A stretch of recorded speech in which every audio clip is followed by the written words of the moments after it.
o que, obviamente, muito me orgulha, mas que também tem sido uma enorme responsabilidade para mim nesta atividade ao longo destes anos. Comecei no Diário de Coimbra, como digo, de que eu era chefe de redação. Durante mais de um ano, as únicas notícias que ele me permitiu fazer eram as da necrologia. Ainda na altura me interrogava, mas porquê só a necrologia? Depois percebi, na altura a necrologia tinha uma configuração completamente diferente da que tem hoje. É preciso reportarmos a época. Na época existia uma coisa terrível que se chamava censura prévia. E eu acho que é muito difícil para vocês hoje entenderem a real dimensão da censura prévia. Pode-se discorrer muito sobre isso, podem-se fazer imensos relatos, mas realmente só quem a viveu, só quem lhe sofreu as consequências é que poderá, de facto, ter a noção exata do que foi a censura prévia. Do mesmo modo que quem esteve preso, do mesmo modo que quem sofreu um acidente de viação, quer dizer, apenas a experiência nos dá a verdadeira dimensão das coisas. Não podemos presumir como era. Mas a censura obrigava a que os órgãos de comunicação social, na altura, sobretudo, os jornais e a rádio, a televisão tinha começado há poucos anos antes, havia apenas um canal que funcionava durante 3 horas à noite, portanto não era muito expressivo, até porque havia poucos televisores, só os mais privilegiados é que tinham esse luxo em casa. Havia mesmo o hábito dos vizinhos irem passar o serão com aqueles que tinham a pouca sorte de ter televisão, porque eram invadidos realmente pela vizinhança. Bom, mas isto para vos dizer que de facto eram os jornais, sobretudo, as vítimas maiores da censura prévia. E a censura prévia, como o próprio nome refere, significava que todos os textos, antes de ser publicados, tinham que ser enviados a uma comissão de censura nomeada pelo governo de então, que lia esses textos e que, mediante critérios que até hoje muitos deles eu não conseguia entender, cortava ou deixava passar a seu bel prazer aquilo que entendia que podia ou não afetar o regime então vigente. Se eu estou a fazer esta menção é para que vocês entendam que foi completamente diferente ser jornalista sob um regime de censura prévia do que ser jornalista depois de haver liberdade de imprensa. Portanto, nesses 6 anos, à volta de 6 anos em que trabalhei com censura, havia necessidade dos jornalistas serem extremamente criativos no sentido de conseguirem ludibriar o censor, portanto, conseguirem fazer chegar aquilo que pretendiam junto do público sem que o censor disso se apercebesse.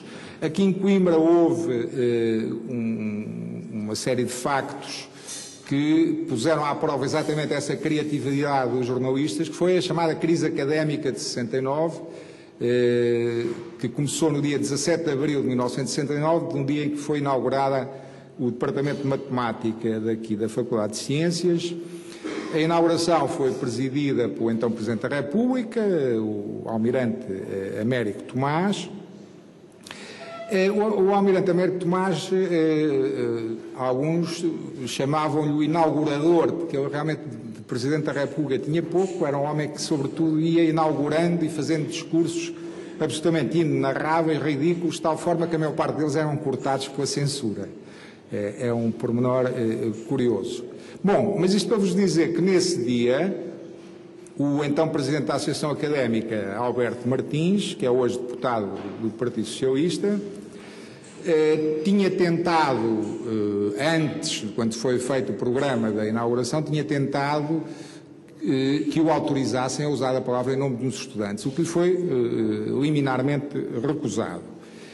Portanto, correndo o risco de afrontar a polícia política, a PIDE, que mais uma vez é difícil para os jovens, se calhar, terem a verdadeira noção do que representava viver com uma polícia política, porque a polícia política não era propriamente uma polícia que andasse fardada, ou mesmo à paisana, como existe hoje a polícia judiciária, ou os agentes de investigação da Polícia de Segurança Pública, ou da GNR.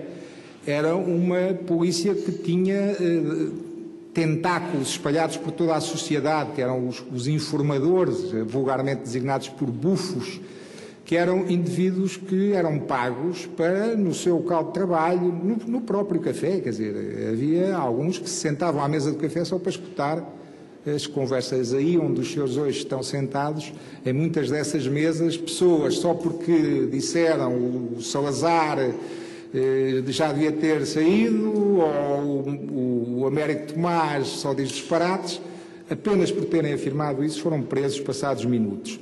Portanto, isto para terem bem a noção do que era a repressão do regime então vigente. Mas eu não quero alongar muito, depois podemos voltar aí.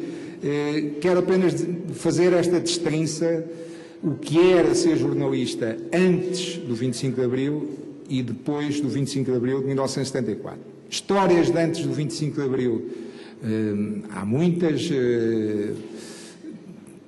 Devo dizer-vos que as grandes notícias dessa altura eram os acidentes de viação, os acidentes ferroviários e tal. Portanto, essas coisas a censura não levantava grandes problemas. Portanto, se vocês forem consultar jornais dessa altura, vão de verificar que a maior parte das primeiras páginas dos jornais trazem acidentes. Não é? Então recordo-me que, na época, um camarada meu de profissão, que aliás julgo que ainda dá aulas no Instituto, o Manuel Correia, não sei se está aí, se está ele confirmará. Bom, de qualquer das formas, o que aconteceu foi que numa dessas circunstâncias, num desses acidentes de viação, veio um repórter fotográfico. Nós então trabalhávamos no Jornal de Notícias do Porto.